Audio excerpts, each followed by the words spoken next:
At syempre, holiday ng mga kuya! So guys, malimit niyong marinig sa aming mga OFW dito sa Hong Kong ang salitang kunyang. Kunyang po is equivalent ng yaya or helper or katulong, charot.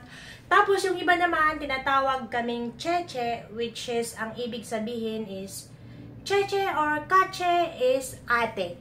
Big ate, big sister. So ngayon nga, I have a two plan. Last night, I plan to go na mag-hike. Dito lang sa malapit sa amin, walking distance lang. Pero kung lalakarin mo siya, aabot siya ng 45 minutes kung lakad lang. Pero kung medyo takbo, kaya mong kunin ng 30 minutes. Pero naisip ko dahil nga medyo may araw, ang saya ko kasi may araw, hindi ako masyadong nilalamig, kaya may energy tayo. So, I plan to go to waterfalls. Kaya lang guys, ang problema, sa tagal-tagal ko dito sa Hong Kong, isang beses lang at isang waterfalls lang ang alam ko. Alam nyo guys, bakit gusto ko sa waterfalls? Kasi ramdam ko talaga yung lamig doon. Tapos yung parang nai-imagine ko yung dati naglalaba kami ng tatay ko, ng father ko, si Ernesto. Na maglalaba kami doon kapag bagong panganak si nanay ko, tapos isinasama niya ako doon para tumulong maglaba. Kaya yung vibes na yun parang namimiss ko talaga every time na may waterfalls, kaya it reminds me a lot.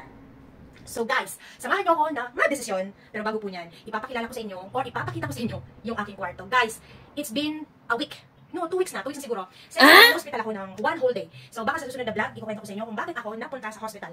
So, dahil nga doon, medyo hindi ako gaano pa-energetic na magligpit ng aking kwarto. So, laba lang ako ng laba, pero hindi ko tinutupik. Pero this morning, tinanggal ko lahat ng aking gamit kasi pala akong mag-segregate. Alam niyo kung bakit? Nabuhay muli yung aking pagiging minimalism! Yes! Guys, way back 2020, na-found out ko yung pagiging minimalist. I mean, yung parang na-obsess ako sa term ng way of living ng minimalist at saka frugalist. So, hindi man ako ganun ka-extreme. At least, meron akong alam na kahit paano. So, guys, ipapakita ko lang sa inyo yung nilista ko ng bagong dating ako dito. So, ayan guys, makikita nyo, nilagay ko po yan noon ng bagong dating ako dito. Tapos, ayan, nabuhay muli si minimalist. So guys, alam nyo bakit ganito yung ngiti ko? Kasi sobrang nai-excite talaga ako pag pinag-uusapan yung minimalism. Guys, ano nga ba yung minimalism? Ikukwento ko po sa inyo ng mabilisan, pero pag nandun ako sa place na gusto kong puntahan, doon ko po i-elaborate ng maayos. So, sa mga hindi po alam kung ano yung minimalism, living intentionally and living less. So, ang ibig sabihin po nun, pagiging kuripot, pagiging, yun nga, kuripot at mindful. Yung hindi basta-basta gumagastos. Kailangan may purpose bawat inilalabas na pera, may purpose bawat ginagawa mo. So, excited na talaga ako.